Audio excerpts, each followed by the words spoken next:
namatay dahil sa sakit yung ex ni C. Sabi ni K na may sixth sense na pinapanood daw kami ni B, ito yung ex, while doing it. Oh my Yung God. multo Oo. ng ex nanonood. Okay. Hi G-Boys, this is an alter account. Nakapag-share na kasi ako sa inyo before ng stories, pero itong i-share ko is may halong kalat.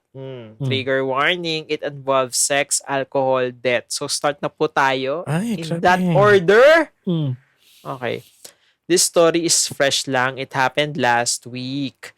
Pero siguro months na nakalipas kapag nabasa to sa podcast, which is correct. Mm-mm. So I have this friend, a boy, let's call him F.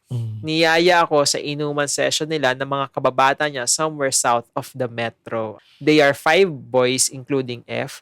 His other friends, M and CS. Ayan. Sorry, hirap mag-isip ng alter names. Kaya ako inaya ni F is para may kachismisan ang wife niya. You know, may mga topic ang boys minsan na syempre hindi makarelate si wife. Though close kami ni wifey niya, kaya din ako ang inaya. Fast forward, inom at kwentuhan, naka-vibes ko naman sila at nag-uwian. Nag-chat sa akin si C, yung isa sa mga male friends. At nagtuloy-tuloy ang pag-uusap namin. And then pumunta ako sa kanila, pero andun din si M, N, and S. Si F at wifey, wala kasi night shift si F. Okay.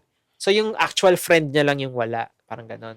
Nung natapos ang inuman, dapat sasabay ako pa uwi kay M kasi same ang way namin. Pero pinigilan ako ni C, si C yung kachat niya, di ba? Na magstay na lang daw sa kanila at ihahatid na lang ako kina next morning. So ako, na tipsy na rin naman, nagpaubaya at nagpaiwan na rin ako. At eto na G-Boys ang exciting part. Nung nasa room na kami, alam nyo na, nagharutan kami ni C. At syempre, the whole night, we became as one. Ay! Ang ganda. When to become one.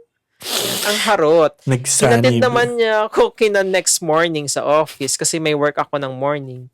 Haba ng hair ko doon kasi from south of metro, sa bandang north of metro yung work ko. Ay, haba ng hair nga. Centris. So, effort talaga si Kuya C. So, eto na nga, masyado kaming nabilisan sa mga bagay-bagay na we call it off muna. At sumabay pa ang mga kanya-kanyang career. So, ayun, syempre ako, disappointed. So, alam mo yun, parang nagpatay lang kami ng apoy sa mga katawan namin. You know what I mean? Sa sobrang disappointment ko, edi as a manginginom, alam nyo na, alak na naman. But this time, si C na yung wala. Pero may another friend sa circle nila, si K.